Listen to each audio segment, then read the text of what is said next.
پیغمبر آخر الزمان صاحب قرآن جناب محمد رسول اللہ صلی اللہ علیہ وآلہ وسلم کے لیے محترم حضرات، اللہ سبحانہ و تعالی کی یہ سنت ہے کہ جب ظلم و ستم، بغاوت، سرکشی حد سے بڑھتی ہے تو وہ مٹا دی جاتی ہے۔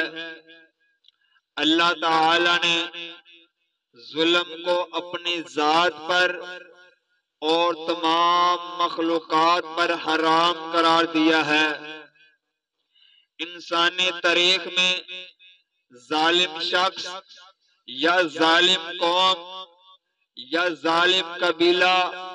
یا ظالم علاقہ ہو یا ظالم حکمران ہو، کبھی بھی باقی نہیں رہی، بلکہ ہلاکت اور بربادی اس کا مقدر ٹھہرا ہے۔ قرآن مجید میں اقوام عالم کی تاریخ پڑھ کر دیکھ لیجئے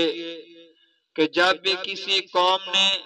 کسی بھی علاقے نے، کسی بھی حکومت نے ظلم و ستم میں حد سے تجاوز کیا، حد سے بڑھ کر کیے، تو اللہ تعالی نے قانون مہلت دینے کے بعد انہیں ہلاکت اور بربادی کا عبرت کا نشان بنا دیا۔ اس لیے کوئی بھی انسان ہو، کوئی بھی کسی علاقے کا محتمم ہو، کسی بھی علاقے کا بادشاہ ہو، کسی علاقے کا، کسی قوم کا، کسی کے ساتھ اس کا تعلق ہو، چاہے وہ بڑا خاندان والا ہو، چاہے وہ کسی چھوٹے خاندان والا ہو، جب وہ ظلم کرے گا حد سے بڑھ کر تو اللہ سبحانہ و تعالی اس کو عبرت کا نشان بنا دیں گے، اس کو دنیا سے مٹا کر اس کے لیے عبرت کا نشان باقی رہنے والے لوگوں کے لیے بنا دے گا اللہ سبحانہ و تعالی۔ اللہ سبحانہ و تعالی نے قرآن مجید کے کئی ایسے مقامات بیان کیے، ذکر کیے ہیں، ظالموں کی مذمت اور بھیانک انجام اور ان کے ظلم و ستم کے اسباب ذکر کیے ہیں۔ ظلم و سرکشی سب سے بڑا سبب اپنی آخرت اور مرنے کے بعد اپنے حساب و کتاب اور اللہ تعالی کی پکڑ سے بے پرواہ ہونا اور غافل ہو جانا ہے۔ عقیدہ آخرت جس قدر بندے کا کمزور ہوتا ہے، اس قدر دنیا کی محبت، ظلم و ستم بڑھتا جاتا ہے۔ وحی کی روشن تعلیمات کے مقابلے میں دوسری چیزوں کو ماننا، ان کی پیروی کرنا یقیناً ظلم اور جہلیت ہے، جس کے متعلق اللہ تعالی نے اپنے پیارے رسول جناب محمد رسول اللہ صلی اللہ علیہ وآلہ وسلم کو مخاطب کرتے ہوئے فرمایا کہ وَلَا إِنِ اتَّبَعْتَ أَهْوَاءَهُمْ مِن بَعْدِ مَا جَاءَكَ مِنَ الْعِلْمِ إِنَّكَ إِذًا لَّمِنَ الظَّالِمِينَ، اور یقیناً اگر تو نے ان کی خواہشوں کی پیروی کی اس علم کے بعد جو تیرے پاس آیا، تو بے شک تو اس وقت ضرور ظالموں میں سے ہوگا۔ یعنی جس وقت بندے کے سامنے اللہ سبحانہ و تعالی کا فرمان ہو، رسول اللہ صلی اللہ علیہ وسلم کا فرمان ہو، اس کو چھوڑ کر کسی اور چیز کی پیروی کرے گا تو اللہ سبحانہ و تعالی کے اس فرمان کے مطابق وہ ضرور ظالموں میں سے ہوگا۔ اور یہ بات آپ علیہ السلام سے بھی مخاطب کرتے ہوئے اللہ نے فرمایا، اے میرے نبی، اگر تو نے بھی ان کی خواہشوں پر چلا، ان کے راہ راست پر چلا، ان کے طرز عمل پر چلا، جو طریقہ کار ان کا تھا انہی کے طریقے پر چلے گا، تو بے شک تو بھی ان میں سے ضرور ظالموں میں سے ہو جائے گا۔ میرے بھائیوں، اس لیے ہمیں چاہیے ہر قسم کے ظلم و ستم سے بچنا چاہیے. ہمیں ظلم و ستم کی بہت ساری صورتیں ہیں. انسانی تاریخ میں بدترین ظالم کی مثالیں موجود ہیں. قرآن مجید کا مطالعہ کر کے دیکھ لیجئے. کئی ایسے ظالم بادشاہ آئے، کئی ایسی ظالم قومیں آئیں، کئی ایسے ظالم علاقے قبیلے آئے جو مسلمانوں کو تنگ کرتے تھے، دوسروں پر ظلم و زیادتی کرتے تھے، مسلمانوں پر یا دوسرے جو غیر مسلم تھے ان کے اوپر ظلم و زیادتی کرتے تھے. اللہ سبحانہ و تعالی نے انہیں عبرت کا نشان بنا دیا تاکہ باقی آنے والوں کو پتہ چل جائے. جو بندہ، جو قوم، جو علاقے، کسی علاقے کا بادشاہ، وزیر کسی پر ظلم کرے گا، اس کو عبرت کا نشان بنا دیا جائے گا، اس کو ہلاک کر دیا جائے گا. اس لیے میرے بھائیو، اللہ سبحانہ و تعالی کا فرمان ہے کہ فما بکت علیہم السماء والارض وما كانوا منذرین. سورۃ دخان آیت نمبر 29. اللہ فرماتے ہیں جب ظالم شخص پر نہ زمین روتی ہے اور نہ ہی آسمان روتا ہے. جیسا کہ اردو میں لوگ کہا کرتے ہیں کہ خدا کے ہاں دیر ہے اندھیر نہیں. یعنی جس کا مطلب یہ ہے کہ ظلم و ستم باغی ایک وقت تک کے لیے اس کو مہلت دے دیتا اللہ سبحانہ و تعالی. لیکن جب وہ ظالم شخص ظلم حد سے بھی بڑھ جائے، اس کا ظلم حد سے بھی زیادہ بڑھ جائے، تو اللہ سبحانہ و تعالی پھر اس کو ہلاکت و بربادی کا انجام تک پہنچا دیتے ہیں. میرے بھائی، اللہ فرماتے ہیں فما بکت علیہم السماء والارض وما كانوا منذرین. پھر نہ ان پر آسمان و زمین روئے اور نہ وہ مہلت پانے والے ہوں گے. یعنی جو بندہ زمین پر رہ کر کسی کے اوپر ظلم کرتا ہے، اس سے مراد، زمین کا رونے سے مراد جو بندہ زمین والوں پر ظلم کرتا ہے، جب وہ بندہ مرتا ہے، ظالم شخص مرتا ہے، تو وہ لوگ جن کے اوپر ظلم کرتا رہا، جن کے اوپر زیادتیاں کرتا رہا، اللہ سبحانہ و تعالی فرماتے ہیں کہ یہ دنیا والے، یہ دنیا میں بسنے والے انسان اس بندے کے مرنے پر خوشی محسوس کریں گے، اللہ کا شکر ادا کریں گے کہ اللہ تیرا شکر ہے، یہ ظالم شخص سے ہماری جان چھوٹ گئی، یہ ظالم شخص ہم پر ظلم کرتا رہتا تھا، اللہ تیرا شکر ہے تو نے اس سے ہماری جان چھڑا لی. اور آسمان کا رونا، آسمان کی جو مخلوق ہے اس بندے پر ترس نہیں کرتی. جو ظالم شخص ہے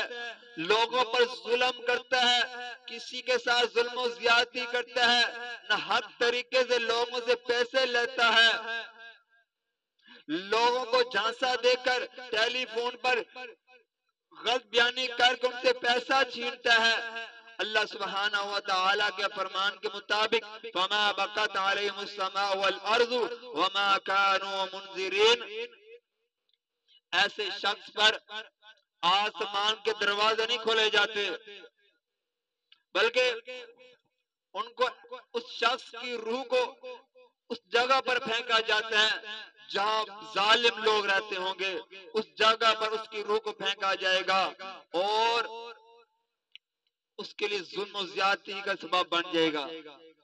جس طرح وہ دنیا میں رہ کر ظلم و زیادتی کرتا رہا، اسی طرح اس کے ساتھ ظلم ہوگا، اسی طرح اس کے ساتھ جو لوگوں کے ساتھ ظلم کرتا رہا، کل وہی سلوک اس بندے کے ساتھ کیا جائے گا. اس آیت کریمہ کی تفسیر کے اندر، تفسیر کے متعلق تحفیظ القرآن کے اندر ہے کہ بلکہ دنیا نے ایسا اطمینان کا سانس لیا کہ گویا ایک کانٹا چبھا ہوا تھا انسان کے پاؤں کے اندر، جب وہ نکل جاتا ہے انسان کو سکون محسوس ہوتا ہے کہ یہ کانٹا میرے پاؤں سے نکل گیا ہے، یہ میری تکلیف دور ہو گئی ہے. اسی طرح میرے بھائیوں جب ظالم شخص مرتا ہے اس کے متعلق بھی یہی ہے کہ جب وہ مرتا ہے بندہ اپنے آپ کو اپنے آپ کی خوشی محسوس کرتا ہے کہ شکر ہے میرے مالکا اس ظالم شخص سے ہماری جان چھوٹ گئی۔ میرے بھائیوں آج لوگ کہتے ہیں کہ ہم کون سا مسلمانوں سے پیسہ چھینتے ہیں، ہم کون سا مسلمانوں کے ساتھ زیادتی کرتے ہیں۔ میرے بھائیوں جو بندہ مسلمان کے ساتھ زیادتی کرے یا کسی کافر کے ساتھ ظلم و زیادتی کرے اللہ سبحانہ و تعالی اس کو بھی برداشت نہیں کرتے، کیونکہ اللہ ہی کا انسان ہے، یہ کافر بھی اللہ کے بندے ہیں، اللہ نے ہی کافروں کو پیدا کیا ہے۔ جب ہم ان کافروں پر ظلم و زیادتی کریں گے میرے بھائی اللہ تعالیٰ نے منع فرمایا ہے، کیونکہ کافروں کے اوپر بھی ظلم نہیں کر سکتے۔ حدیث میں ہے جیسا کہ جتنی دیر تک کافر آپ کے اوپر ظلم نہ کریں، آپ کے ساتھ زیادتی نہ کریں، اتنی دیر تک اس کو جواب نہ دیں، اس کے درمیان آپ اس کے خلاف جنگ نہیں کر سکتے۔ اس لیے میرے بھائیوں اللہ کے قرآن کی طرف آ جاؤ، آپ کو پتہ چل جائے گا کہ اللہ کا قرآن ہمیں درس کیا دیتا ہے، ہمیں کن چیزوں سے روک رہا ہے۔ اللہ کے قرآن سے ہم جس طرح دور دور ہوتے جا رہے ہیں اسی طرح ہم لوگوں کے اوپر زمین کے اوپر رہ کر ظلم و زیادتی کرتے جا رہے ہیں، لوگوں کے ساتھ بدسلوکی کرتے جا رہے ہیں، لوگوں کا خون پیتے جا رہے ہیں، لوگوں کے پیسے چھین رہے ہیں۔ اللہ سبحانہ و تعالی نے منع فرمایا ہے۔ اگلے دن میں نے ایک لڑکے سے کہا یار تو یہ کام چھوڑ دے، اس بارے میں مجھے کوئی ڈر نہیں ہے، کہ مجھے یہ بات کرے گا،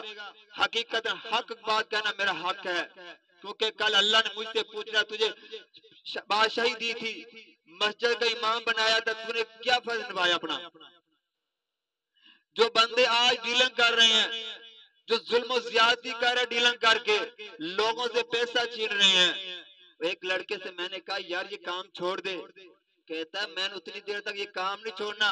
جتنی دیر تک میرا باپ واپس نہ چلا جائے، سعودی عرب واپس نہ چلا جائے، میرا باپ، میں اپنے باپ کو یہاں رہنے پاکستان میں آیا ہے اس کو دیہڑی نہیں کرنے دوں گا، میں خود محنت کروں گا، ڈیلنگ کروں گا، پیسہ کما کے اپنے باپ کو دوں گا۔ میرے بھائی سوچ ایک دن کا تو 10,000 کما لیتا ہے، 20,000 50,000 کما لیتا ہے، وہ تیری کمائی ہوئی تیرا پیسہ کمایا ہوا سب حرام ہے، تو اپنے بچوں کے پیٹ کے اندر جو رزق ڈال رہا ہے، پیسہ ڈال رہا ہے، کھانے کا لقمہ ڈال رہا ہے، وہ سارا کا سارا حرام جا رہا ہے، کیونکہ اللہ نے حرام رزق کھانے سے منع فرمایا ہے۔ جیسے کہ اللہ نے فرمایا کہ انما حرم علیکم المیتۃ والدم ولحم الخنزیر، انہی چیزوں میں سے یہ بھی آتا ہے کہ حرام رزق، انما حرم علیکم المیتۃ والدم ولحم الخنزیر، اسی آیت اسی کے اندر آتا ہے کہ حرام رزق سے بچ جائیں، حرام رزق سے بچ جاؤ گے، آپ کے لیے جتنا بھی 1 روپیہ کمایا ہے، آپ نے حلال طریقے سے 1 روپیہ کمایا ہے، اگر حرام طریقے سے آپ نے کروڑوں روپیہ کمایا ہے وہ 1 روپیہ آپ کے لیے بہتر ہے، آپ کے لیے وہ نفع بخش ہے، آپ کے بچوں کے لیے بھی، آپ کے گھر والوں کے لیے بھی نفع بخش وہ رزق ہے، اس لیے ایسا ظلم نہ کمائیں۔ اور میرے بھائیوں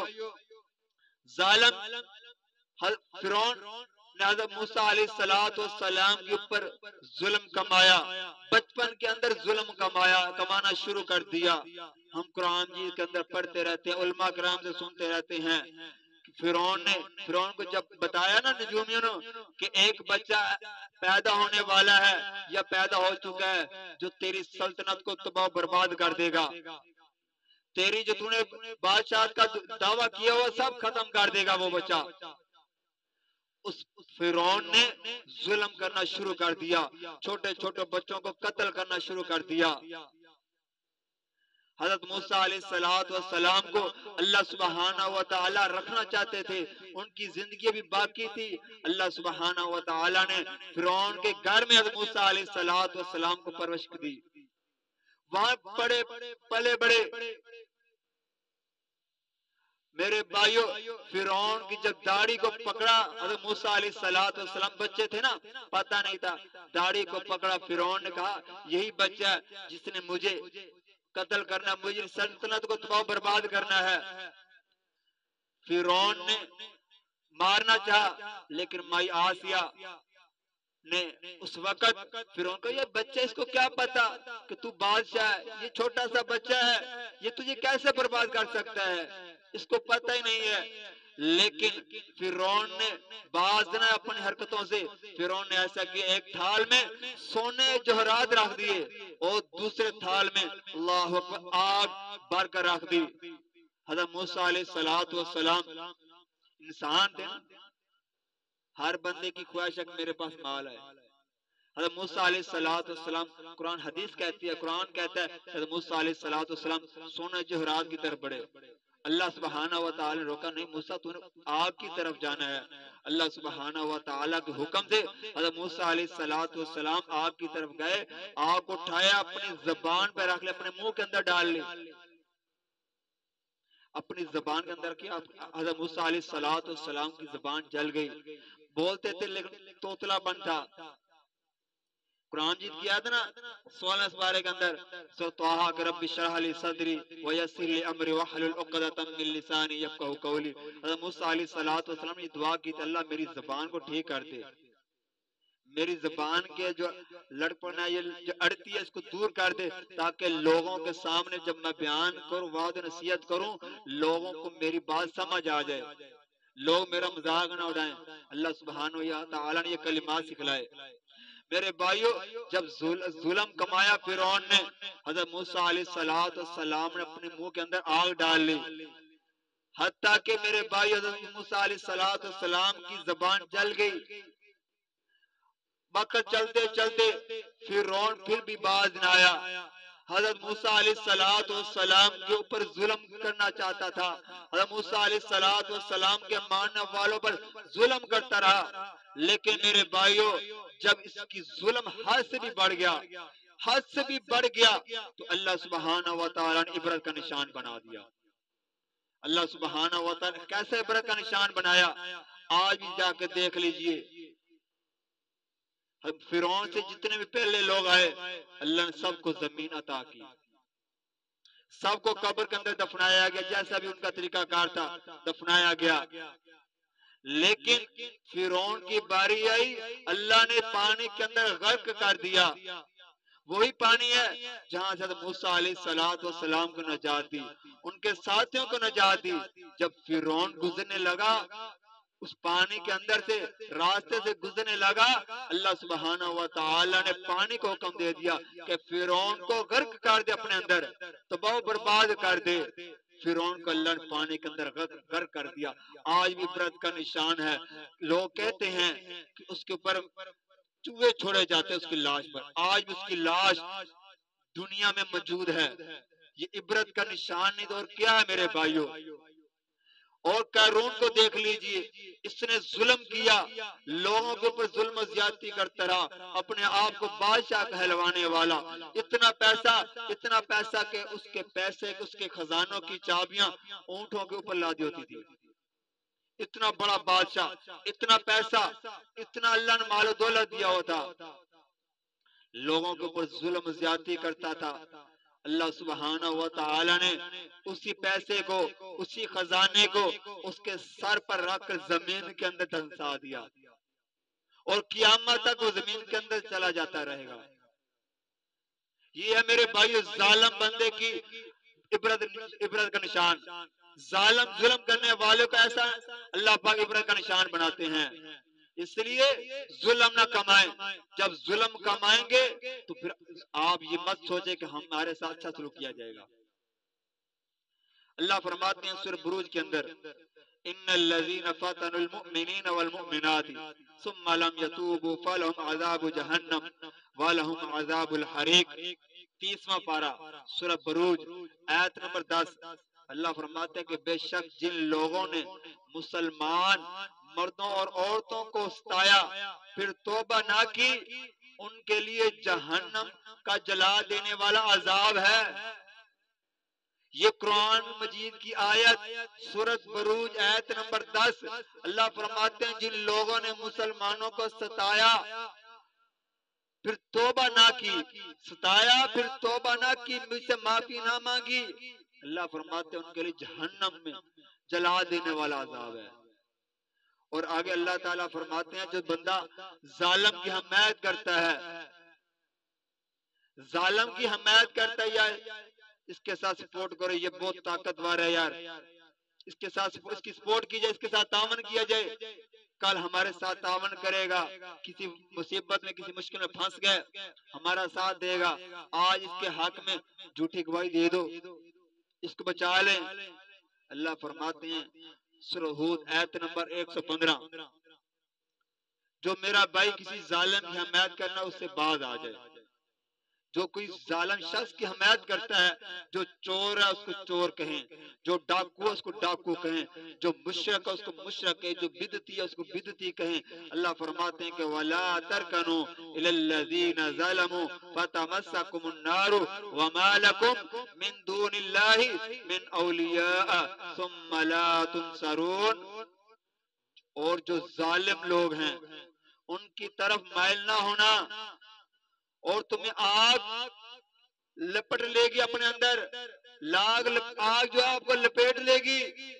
اور خدا کے سوا تمہارا کوئی دوست نہیں ہوگا، اور نہ تمہارا کوئی مددگار ہوگا وہاں، نہ تمہاری کوئی مدد کرنے والا ہوگا۔ آج کسی کی تم مدد کر دیتے ہو نا، آج ہم کسی میرا بھائی ہے اس کی میں مدد کر دوں، اچھی مدد ہے یا بری مدد ہے اس کی مدد کر دوں، اس کے ساتھ تعاون کر دوں، اللہ فرماتے ہیں کہ وَلَا ثُمَّ لَا تُنصَرُونَ، کا تمہاری کوئی مدد نہیں کی جائے گی۔ آج دنیا میں میرے بھائیوں اللہ سے اپنے گناہوں کی معافی مانگ لو، جو ہم نے ظلم کمایا، لوگوں کے ساتھ زیادتی کی، لوگوں کا پیسہ چھینا، ڈیلنگ کر کے جس طریقے سے بھی لوگوں سے پیسہ چھینا، اس سے آج اللہ سے معافی مانگ لیں، ورنہ کل معافی نہیں ہوگی۔ اللہ کے فرمان کے مطابق اس بندے کو معافی نہیں ملے گی، اللہ کی طرف رجوع کر لیں۔ میرے بھائیوں اللہ غفور رحیم ہے، لوگ ہمیں بتایا تھا کہ اللہ بہت غفور رحیم ہے، بے شک اللہ غفور رحیم ہے، اس بات میں کوئی شک نہیں ہے۔ وَلَا تَقْنَطُوا مِن رَحْمَتِ اللَّهِ، اللہ کی رحمت سے نا امید نہیں ہونا چاہیے۔ اس کا مطلب یہ نہیں ہے کہ اللہ کی رحمت سے نا امید نہیں ہے، ہم جب چاہے ہمارا مرضی ہے، جس وقت کس کے ساتھ ہمارا دل چاہے ہم ظلم و زیادتی کرتے جائیں، ہمیں پتہ ہے کہ اللہ غفور رحیم معاف کرنے والا ہے، معاف کر دے گا، کوئی بات ظلم یہ بھی کر لو، یہ بھی گناہ کر لو، فلاں کے ساتھ بھی زیادتی کر لو، فلاں شخص کے ساتھ بھی ظلم کر لو،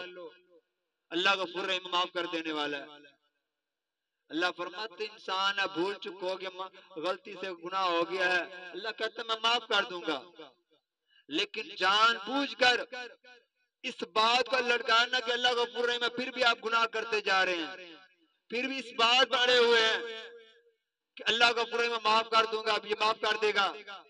اللہ ان بندوں کو کہتا ہے جو غلطی کر کے اللہ سے توبہ کر لے، پکی سچی توبہ کر لے، اللہ ان کے لیے اعلان کر رہا ہے۔ اور میرے بھائیوں ظلم کی کئی مختلف شکلیں ہیں، دین سے دور ہو جانا، دین اسلام سے دور ہو جانا یہ بھی ظلم ہے، جیسے کہ اللہ سبحانہ وتعالی فرماتے ہیں وَمَن يَتَعَدَّ حُدُودَ اللَّهِ فَأُولَئِكَ هُمُ الظَّالِمُونَ، سورۃ البقرہ آیت نمبر 229۔ اور جو لوگ حدود اللہ سے تجاوز کرتے ہیں بس وہی ظالم ہے،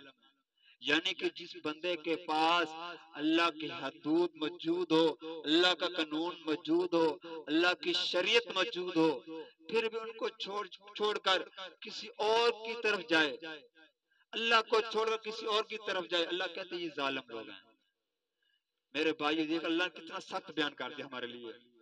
اور حق سے انکار کرنے والا شخص بھی ظالم ہے، جو بندہ حق بات کا انکار کر دے۔ مثال کے طور پر اللہ سبحانہ و تعالی نے فرمایا،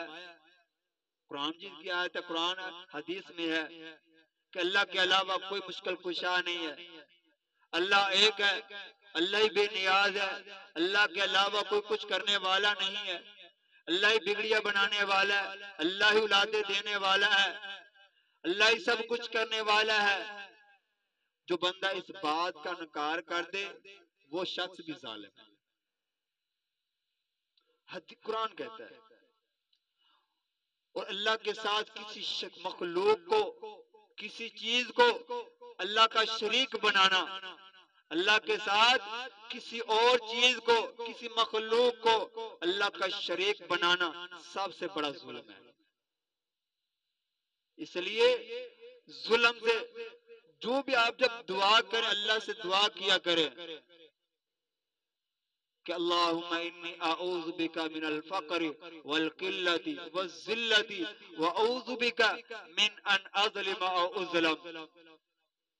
یہ دعا کیا کرے اللہ سبحانہ وتعالی سے، ہر وقت یہ دعا کیا کریں کہ اللہ مجھے قلت سے بھی بچا لے، پریشانیوں سے بھی بچا لے، رزق کی کمی سے بھی بچا لے، اور اللہ ہر گناہوں سے، ہر پریشانی والے معاملات سے بچا لے۔ وَأَعُوذُ بِكَ مِنْ أَنْ أَظْلِمَ أَوْ أُظْلَمَ۔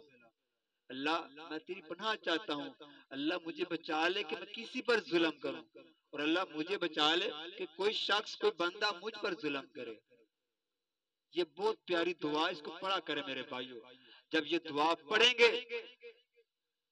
جب یہ دعا پڑھیں گے اللہ سبحانہ وتعالی ہمارے دلوں کو پھیر دے گا، ہمارے دل بدل دے گا۔ اللہ ہمیں شرک و بدعات سے بچا لے گا، ظلم سے بچا لے گا، قلت سے بچا لے گا، پریشانیوں والے معاملات سے بچا لے گا۔ اللہ سبحانہ وتعالی سے دعا ہے کہ اللہ سبحانہ وتعالی ہمیں صحیح معنوں میں جس طرح صحابہ کرام رضی اللہ تعالی عنہم نے زندگی گزاری، اسی طرح اللہ سبحانہ وتعالی ہمیں بھی زندگی گزارنے کی توفیق عطا فرمائے۔ وآخر دعوانا الحمدللہ رب العالمین۔